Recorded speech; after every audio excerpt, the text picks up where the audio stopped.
अपने परिवार में जिंदगी आपको मिला आपके गाँव एक हाथ में शस्त्र दूसरे हाथ में साथ धारण करने वाली न्याय की देवी पुरुष लोक राजमाता अहिल्या देवी होलकर के चरणों में श्रद्धासुमन अर्पित करते हुए सभी समाज में जिनमें सभी महापुरुषों को नमन करते हुए फतेहपुर जनपद की इस पावन पवित्र भूमि को नमन करते हुए राष्ट्रीय जनता पार्टी के सामाजिक न्याय सम्मेलन में अतिथि के रूप में उपस्थित आज के कार्यक्रम की अध्यक्षता कर रहे परम सम्मानीय माननीय मानदेव पाल साहब, अतिथि के रूप में उपस्थित राष्ट्रीय जनता पार्टी के राष्ट्रीय सचिव परम सम्मानीय भोले भैया और राष्ट्र अतिथि के रूप में उपस्थित राष्ट्रीय जनता पार्टी के क्रांतिकारी नेता युवाओं के दिलों की धड़कन भाई धर्मेंद्र सिंह पाल जी, अतिथि के रूप में उपस्थित हुसैनगंज विधानसभा से मास्टर साहब, आज के फतेहपुर जिला प्रभारी डॉक्टर खोज सिंह पाल जी और आज के कुशल संचालनकर्ता देश का प्रखर वक्ता भाई शिवाकांत पाल जी, आज 2024 के राष्ट्रीय जनता पार्टी के प्रत्याशी माननीय श्री रामकिशोर राव साहब एवं दूर दराज से पधारे सभी राष्ट्रीय जनता पार्टी के नेतागण पदाधिकारीगण, सभा में उपस्थित बड़े बुजुर्ग, नौजवान साथियों, प्यारे बच्चों, माताओं एवं बहनों, मैं आप सभी का राष्ट्रीय जनता पार्टी परिवार की तरफ से स्वागत वंदन अभिनंदन करता हूँ। सम्मानित साथियों, हमारे तमाम वक्ताओं ने अपने अपने विचार रखे, सभी के क्रांतिकारी विचार रहे। किसी का संगठन विस्तार पे, किसी का असमाज मान समाज स्वाभिमान पे, किसी का राष्ट्रीय जनता पार्टी के उत्थान पे, किसी का आडंबर और पाखंड पे वक्तव्य रहा। तो एक दो बातें मैं भी आप सभी से रखना चाहूंगा। क्योंकि हम सब राजनीतिक पार्टी चला रहे हैं, तो हम लोगों का कर्तव्य बनता है कि पिछड़े हुए लोगों को मुख्य धारा में लाना। हमारे भोले भैया ने कहा, संविधान में लिखा हुआ है, बी द पीपल, हम भारत के लोग। समानता का भाव है, लेकिन इसी संविधान में जाति का सर्टिफिकेट मिलता है। बच्चा पैदा होता है तो उसको जाति का सर्टिफिकेट लेना पड़ता है, उसको जाति का मुहर लगता है। तुम कौन से जाति के हो, तुमको कौन सा वाला आरक्षण मिलेगा, तुम कौन से जाति की हो, तुमको कौन सी जाति का संरक्षण या सुरक्षा मिलेगा। जब मनुवाद में जाति थी तो आपके संविधान में भी जाति है कि नहीं जाति? जब भाई आपकी जाति को सर्टिफिकेट में मुहर लग रहा है तो जाति को पक्की कर देंगे कि नहीं कर देंगे? तो आज अगर जो जाति अपने हक अधिकार मान सम्मान स्वाभिमान के लिए नहीं लड़ेगा, वह जाति का पतन होना निश्चित रूप से कोई माइक्रा लोग।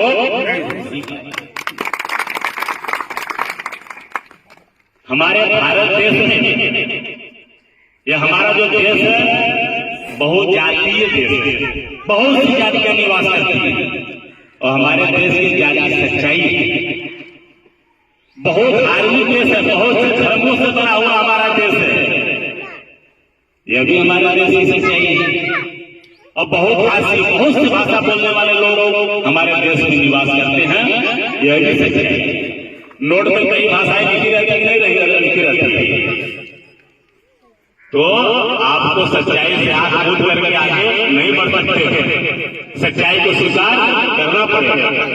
राष्ट्रीय जनता पार्टी इस सच्चाई को, इस खूबसूरती को बनाए रखने के लिए सभी जाति, सभी धर्मों का सम्मान करती है, सभी धर्म बराबर है। राष्ट्रीयता, मानवता और समानता की बात करती है राष्ट्रीय जनता पार्टी।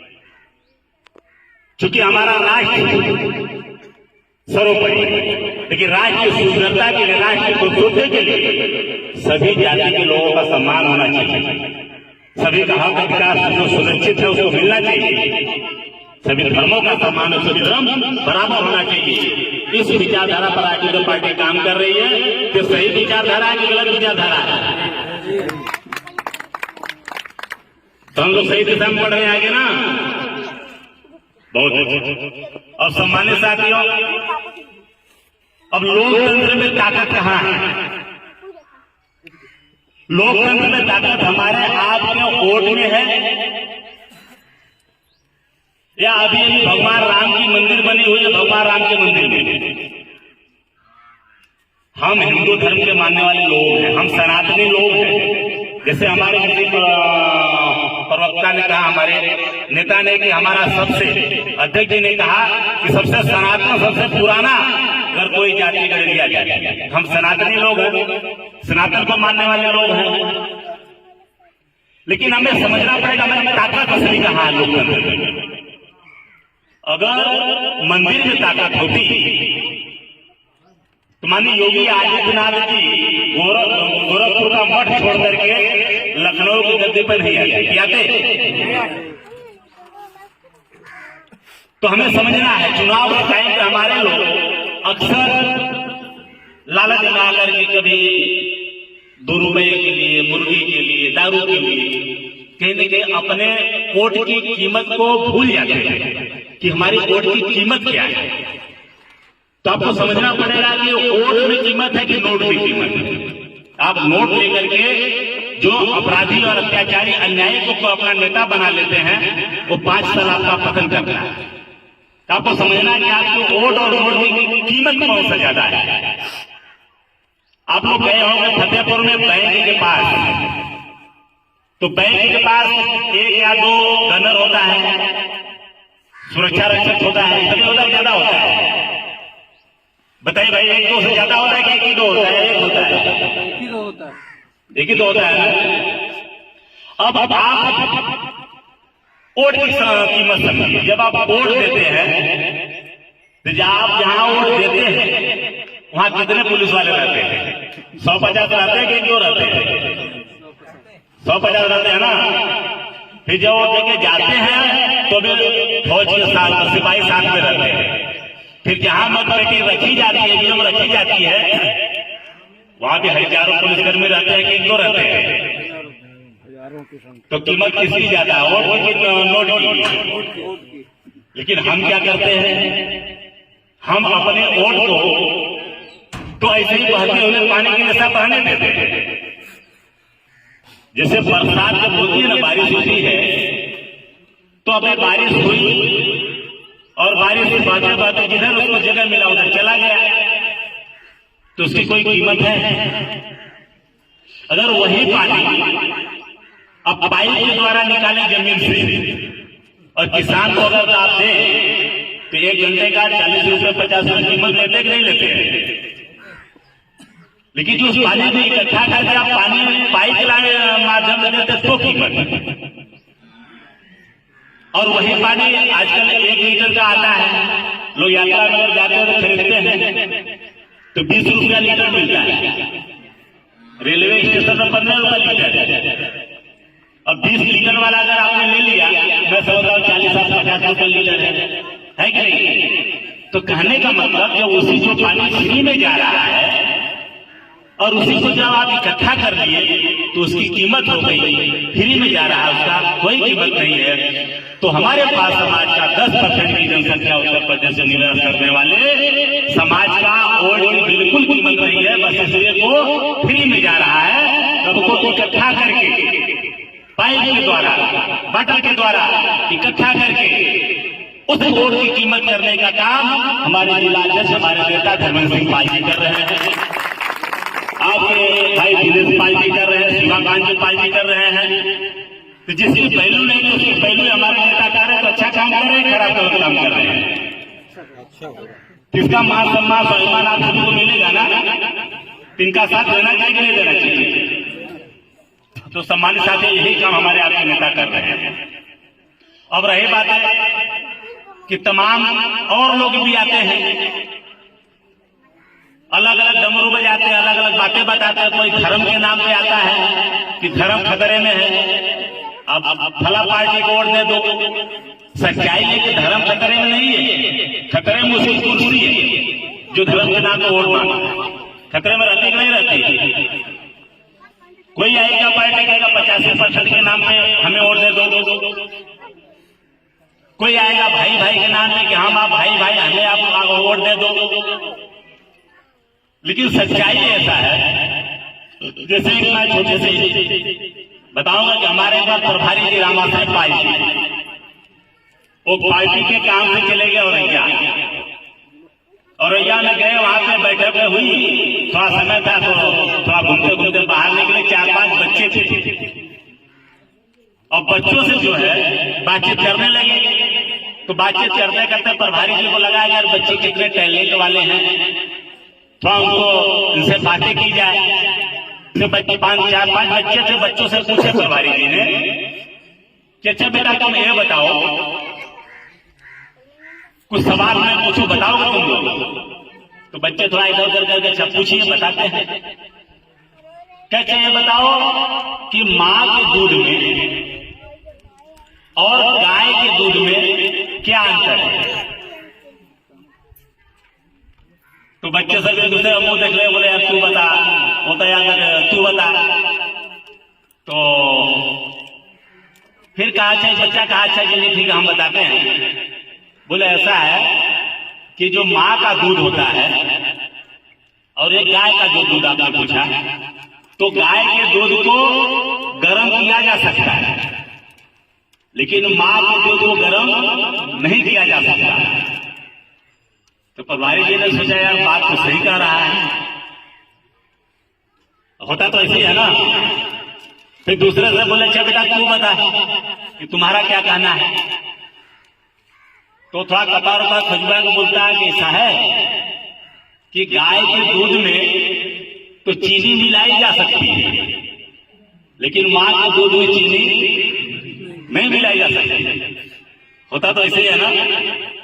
तो प्रभारी जी यार बात तो ये भी सही कह रहा है, बात तो सही कह रहा है। तो तीसरे से पूछे बेटा तुम बता तुम्हारा क्या ओपिनियन है? कहा कि नहीं ऐसा है कि गाय का दूध तो बासी हो सकता है, लेकिन मां का दूध बासी नहीं हो सकता। बोले यार बात तो यार ये भी सही कह रहा है। फिर चौथे से बोला बेटा तुम्हारा क्या ओपिनियन है? बोला ऐसा है दादा कि गाय के दूध का तो मोल होता है, कीमत होती है 30 रुपए 40 रुपए जो भी है, लेकिन मां के दूध का कोई मोल नहीं होता, मां का दूध अनमोल होता है। तो प्रभारी जी कहे कि यार बच्चे बड़े तेज है और उनको सवाल दे के आगे आए। हमारे कहना का मतलब यह है कि आप लोगों को चुनाव के टाइम पे पार्टियां आएंगी और अलग अलग अपनी अपनी बात बताएंगी। भाजपा के लोग आएंगे अपनी बात बताएंगे, आपको लगा एक बतिया एकदम सही है, अगर इसको वोट नहीं देंगे तो सब कुछ गड़बड़ हो जाएगा। फिर दोपहर को कांग्रेस के लोग आएंगे, वो अपनी बात बताएंगे, भैया इस बार भाजपा को जिता दिए तो संविधान खत्म हो जाएगा, लोकतंत्र खत्म हो जाएगा, ये हो जाएगा वो हो जाएगा। आपको लगेगा बतिया ये भी सही कह रहा है। फिर बसपा के लोग आएंगे, वो भी अपनी बात बताएंगे कि पहले ऐसा होता था वैसा होता था, बीच में ऐसा होने लगा वैसे होने लगा। आप लोगों लगेगा बात यह भी सही कह रहा है, लेकिन सच्चाई यह है कि आपका हक आपका है, आपका मान सम्मान आपका है, आपके सत्ता में भागीदारी होगी वो आपकी होगी। इसलिए आपको अपने मान सम्मान स्वाभिमान के लिए अपने भाई राम किशोर भाई जी को मत दे करके सबके चुनाव बटन दबा करके दिल्ली भेजना है। सम्मानित साथियों, हमारे बताने का तात्पर्य तो सम्मानित साथियों, हमारे तमाम वक्ताओं ने कहा, खास करके कि लोग कहते हैं कि हमें क्या मिलेगा अगर हम आपकी पार्टी में जुड़ेंगे या आपके कार्यक्रम में आएंगे तो हमें क्या मिलेगा। ये सवाल सबसे पहले होता है, इसको भी गंभीरता से समझना पड़ेगा। देखिए, व्यक्ति को अगर बहुत जल्दी चाहिए, तुरंत चाहिए, कम काम किए चाहिए या बगैर काम किए चाहिए, उसके लिए व्यवस्था है। उसके लिए क्या व्यवस्था है? आपको बगैर काम किए, बगैर मेहनत किए, अगर तुरंत चाहिए, बगैर कुछ इन्वेस्ट किए, उसके लिए व्यवस्था है कि आप भीख मांग लो, कुछ न कुछ थोड़े टाइम में मिल जाएगा। मिलता है कि नहीं मिलता है? अगर आपको थोड़ा कम काम करके अगर थोड़ा चाहिए, भाई अगर थोड़ा आपको चाहिए लेकिन थोड़ा काम करके मिल जाए, तो व्यक्ति दिन भर मजदूरी करता है। खास करके शहरों में जाएंगे, ऐसे जगह कई जगह पे आदमियों की मंडी लगती है, यानी लेबरों की, मजदूरों की मंडी लगती है। जानकारी है क्या आप लोगों को? तो मंडी में व्यक्ति खड़ा होता है, किसी को काम रहता आता है, उसको पकड़ के लेके जाता है, शाम तक काम कराता है, उसको 200-500 रुपए दे देता है, उसका काम खत्म, उसको पैसा मिल जाता। होता है नहीं होता है? तो अगर थोड़ा चाहिए तो थोड़ा सा काम करो, रोज काम करो, रोज मजदूरी लेके घर आ जाओ। अगर आपको थोड़ा और ज्यादा चाहिए, इत्मीनान से चाहिए, देखिए अब जितना ज्यादा आपको चाहिए कि इत्मीनान आपको करना पड़ेगा, इंतजार करना पड़ेगा। जिसको थोड़ा इत्मीनान से चाहिए और ज्यादा चाहिए, भाई भीख मिलेगा 2-4 रुपए, 10 रुपए, और रोज वाला करोगे तो मिलेंगे 400-500 रुपए। लेकिन इससे ज्यादा चाहिए तो फिर आदमी महीने के ऊपर नौकरी करता है, पगार के ऊपर नौकरी करता है, महीने में काम करता है तो पगार मिलता है। तो पगार मिलता था 15,000, 20,000, 30,000, 40,000, ये नहीं मिलता है। तो इत्मीनान से चाहिए, ज्यादा चाहिए तो थोड़ा और लेट मिलता है। अगर आपको और देर से चाहिए, और ज्यादा चाहिए, अनलिमिटेड चाहिए और 2-5 साल में चाहिए, तो ऐसा व्यक्ति व्यापार करता है। जो व्यापार करता है धीरे धीरे शुरू करता है, लेकिन एक ऐसा समय आता है, 2-5 साल करते रहता है, 2-4-5 साल में उसका गाड़ी भी हो जाता है, घर भी हो जाता है, बंगला भी हो जाता है, और लाखों रुपए महीने का कमाता है। कमाता है नहीं कमाता है? तो वही सिद्धांत राजनीति में भी लागू है। जिसको अगर तुरंत में चाहिए तो भाई कल से तुरंत सभा में चले आओ, आपका झंडा डंडा दिखेगा, आपका कार्यक्रम दिखेगा, आपके अपने लोग दिखेंगे, तो थोड़ा अच्छा लगेगा, यार चलो ठीक है हमारे लोग इकट्ठा हो रहे हैं। और उससे ज्यादा चाहिए तो पदाधिकारी बने, कार्यकर्ता बने और लोगों के सुख दुख में शामिल हो, तो आपको सम्मान भी मिलेगा और लोगों का काम करेंगे, लोग आपको तो पैसे भी देंगे। देंगे कि नहीं देंगे? और ज्यादा चाहिए, चुनाव लड़िए, 1 बार लड़िए, 2 बार लड़िए, 3 बार लड़िए, तो जनता कब आप पर दया नहीं करेगी, कब आप को चुन करके यहाँ से बिजली बना करके लखनऊ या दिल्ली नहीं भेजेगी, तब आपको शासन संस्था, गाड़ी घोड़ा बंगला सब मिलेगा समाज। और आपके जिले में मैं तो यहाँ पर देख रहा जब दिनेश जी बोल रहे थे, अयाज साहब विधानसभा अध्यक्ष राष्ट्रीय पार्टी के, अयाज साहब विधानसभा में माननीय अयोध्यापाल 4-4 बार विधायक चुन करके आप लोगों ने दिया,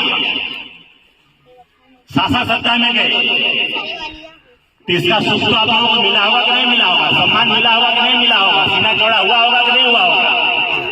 हुआ कि नहीं हुआ? लेकिन माननीय अयोध्यापाल जी विधायक तो बन गए, मंत्री तो बन गए, लेकिन नेता नहीं बन पाए नेता। अगर आज नेता बने हो तो आज पैदल ना हो। लेकिन आपके बीच में दिनेश पाल जी जो डर में ताली बजा दीजिए, इनके भाषण को आप लोगों ने सुना, मैं देख रहा था।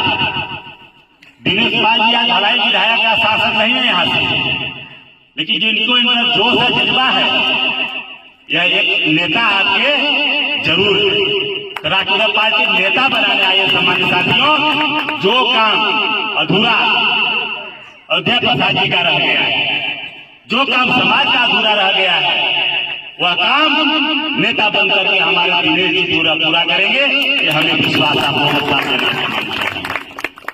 विधायक सांसद तो हर पार्टी से हुए, हर सरकार में कोई न कोई मंत्री रहता है, लेकिन आज तक कोई आपका नाम लेता है क्या? पाल बघेल समाज का कोई नाम लेता है क्या? ना तो कोई मीडिया में कोई नाम लेता है, ना कोई नेता नाम लेता है, ना अखबार में नाम आता है।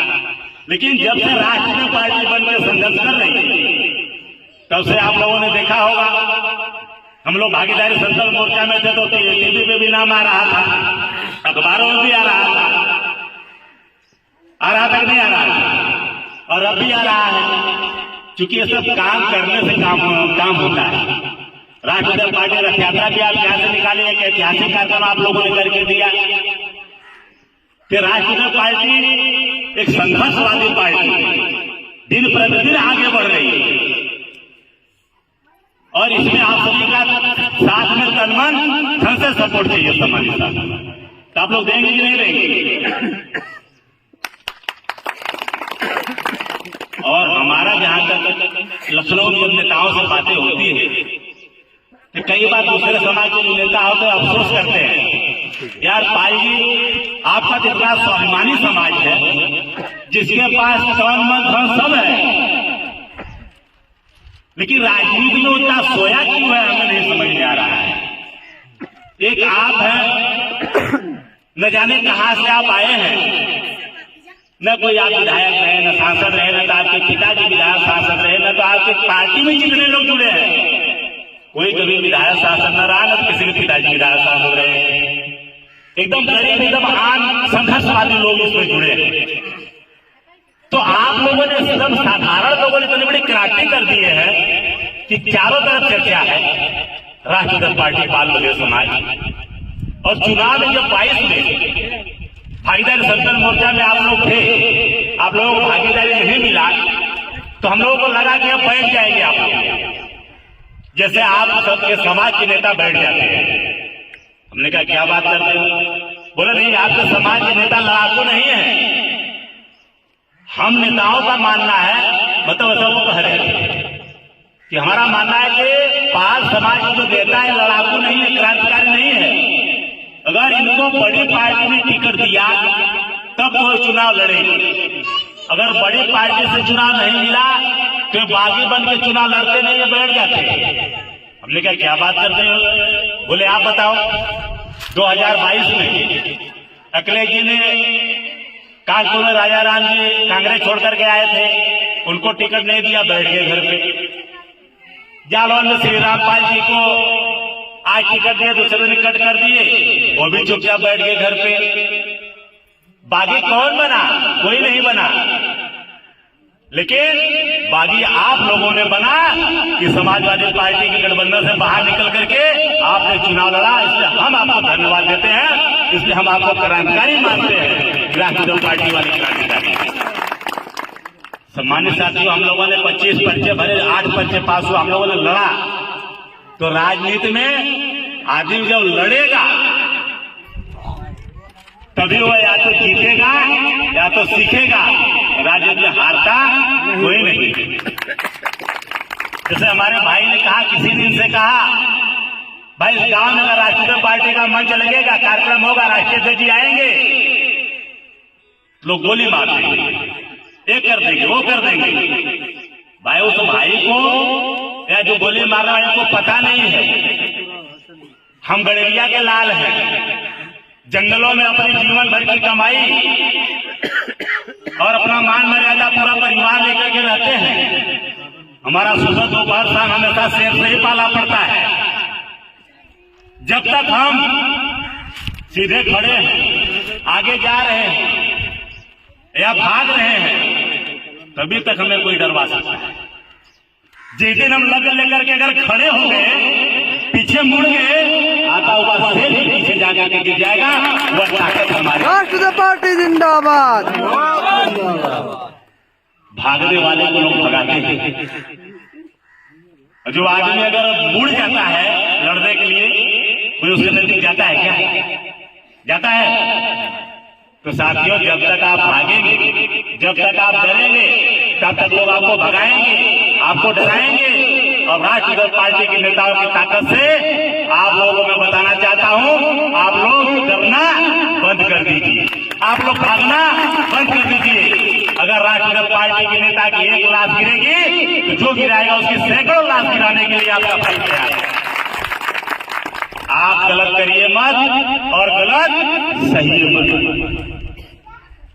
आप गलत किसी के साथ मत करिए, और कोई आपके साथ गलत करता है तो उसे गलत सही मत। यह लोकतंत्र है। अपने बच्चों को, अपने बेटा को, अपने बेटी को पढ़ा लिखा करके आप उसके एक हाथ में कलम की ताकत दो, दूसरे हाथ में लक्ष्य की ताकत दो। जो कलम से माने कलम से मनाए, जो लक्ष्य से माने उसको लक्ष्य से माने। ये बुद्धिल और कमजोर और सीधा बनकर के जीने से काम नहीं चलेगा। सम्मानित साथियों, पहले तो सबसे पहले अपनी बिगड़ी हमें स्वयं बनाना है। हमारी आपकी बिगड़ी दूसरा कोई बनाने वाला भाई दिन भर आप कमाए, संध्या को दारू पी करके शाम को खत्म कर दिए तो आपका भला कैसे होगा? उसके जिम्मेदार आप हैं कि दूसरा कोई है? दिन भर कमाए तो वो पैसा हमारे बीबी तक जाना चाहिए, हमारे माता पिता तक जाना चाहिए। वो पैसे जिससे हमारे बच्चों की पढ़ाई लिखाई होनी चाहिए, तब हमारा उत्थान, हमारे परिवार का उत्थान होगा। ये हमारे आपके हाथ में है।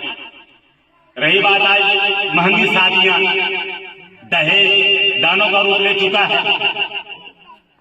इसमें आप यह तय करना है आपको कि अपनी बेटी को पढ़ा लिखा करके डॉक्टर, इंजीनियर, आईएएस, पीसीएस बनाना है,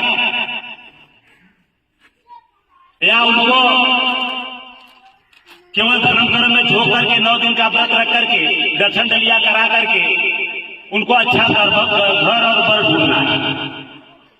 देखिए, जब आईएएस, पीसीएस, डॉक्टर, इंजीनियर बिटिया को नहीं बनाएंगे तब आपको दहेज देने के लिए आपको जमीन बेचना पड़ेगा, पैसा लगाना पड़ेगा। अगर आपने बिटिया को पढ़ा लिखा कर तो उसको आईएएस, पीसीएस, डॉक्टर, इंजीनियर बना दी, तब आपको दहेज के लिए घर द्वार जमीन बेचने की जरूरत नहीं पड़ेगी। इसके लिए बच्चों को पहले हाई से हाई ग्रेजुएशन आप दीजिए, चाहे बेटा हो या बेटी।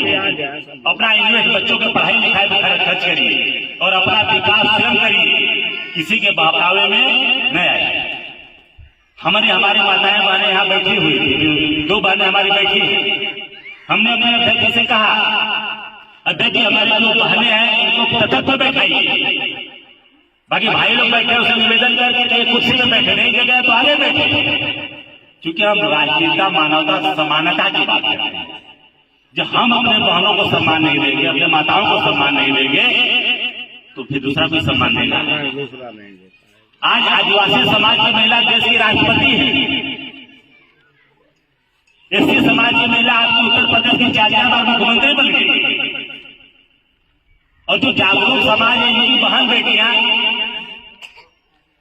एसी कमरे में होकर काम कर रही है, डॉक्टर है, इंजीनियर है। और हमारी ऐसी स्थिति कि हमारी बहन बेटियां हमारे सामने तथक पर नहीं बैठ सकती, कुर्सी पर नहीं बैठ सकती है। ये गलत बात है कि नहीं गलत बात है? हला हमने पहले निवेदन करके बैठा देता, ऐसा मैं बहुत बार करता हूँ जहां जाता हूँ। क्योंकि तथक एक ऐसा मंच है, उसमें कोई बैकवर्ड फॉरवर्ड नहीं होता है। खटिया में थोड़ा बैकवर्ड फॉरवर्ड होता है, लेकिन तथक तो नहीं होता है। तो मैं माताओं बहनों तथक नहीं बैठाता हूँ या कुर्सी बैठाता हूँ। तो अध्यक्ष दोबारा ध्यान रखिए, जब भी कार्यक्रम हो, बैठक हो, माताओं बहनों को बैठने के लिए तथक की व्यवस्था करिए, कुर्सी की व्यवस्था करके उनमें भी अपनी समानता का भाव आए। क्योंकि हमें अगर खाना है, जीना है, तो माताएं बहनें ही हमारे ख्याल करती हैं। घर में आकर के कोई भी आ जाए, छोटा बेटा तो मम्मी खाना दे दे, बड़ा आदमी है तो खाना मांगता है, और वो काम हमारी माताएं बहनें ही करती हैं। तो हमारे माताओं बहनों को भी सम्मान मिलना चाहिए। लोकतंत्र वोट की कीमत है, हमारे वोट की एक कीमत है, हमारे बहनों की तो कोई एक कीमत है। तो हमें जागरूक होने से पहले हमारे माताओं बहनों को भी जागरूक करना पड़ेगा। उससे पहले बच्चों को, बच्चियों को आप पढ़ाइए, तो हमारी जनरेशन ही पढ़ी लिखी जागरूक हो जाएगी, तब समाज का संपूर्ण विकास होगा। तो सामान्य साथियों में निवेदन करूंगा, सबसे पहले तो हमारा समाज वैसे भी दारू वगैरह बहुत पीता है, फिर भी अगर कोई अगर भाई पीते हो तो आप बंद कर दीजिए। इससे आपका जेब का भी सेहत खराब होता है, आपका स्वास्थ्य भी सेहत खराब होता है और आपके मान मर्यादा भी खराब होता है। वह पैसा अपने बच्चों को पढ़ाई लिखाई और अपने विकास अपने स्वास्थ्य में लगाइए, तब आपका विकास होगा। और इसी के साथ आज के इस कार्यक्रम में जो भी हमारे तमाम भाइयों ने आयोजन करके सफल किए हैं, मैं सबको धन्यवाद देता हूं। चूंकि मैं साथ में था, हमारे अध्यक्ष जी से किसी ने फोन किया कि मंच लगा दे, ये कर दे, अध्यक्ष जी ने कहा नहीं, खर्चा मत करिए, केवल कुर्सी लगा दीजिए, हम लोग आकर अपनी बात कर लेंगे। लेकिन फिर भी इतने बड़े मंच की व्यवस्था आप लोगों ने किया, पंडाल की व्यवस्था किया, मैं चाहूंगा एक बार जोरदार तालियों से आपका सम्मान हो जाएगा। इसी के साथ मैं अपनी बाड़ी को विराम देता हूं, इस विश्वास के साथ कि आप लोग स्वयं भी और अपने लोगों के साथ जो रिश्तेदार हो, जान पहचान के लोग हो, सबसे इस बार ईवीएम के ट्रक चुनाव निशान की बटन दबाने के लिए आप लोग आह्वान करेंगे नहीं करेंगे? सम्मानित साथियों, ये मत सोचिए कि हम लोग कमजोर हैं।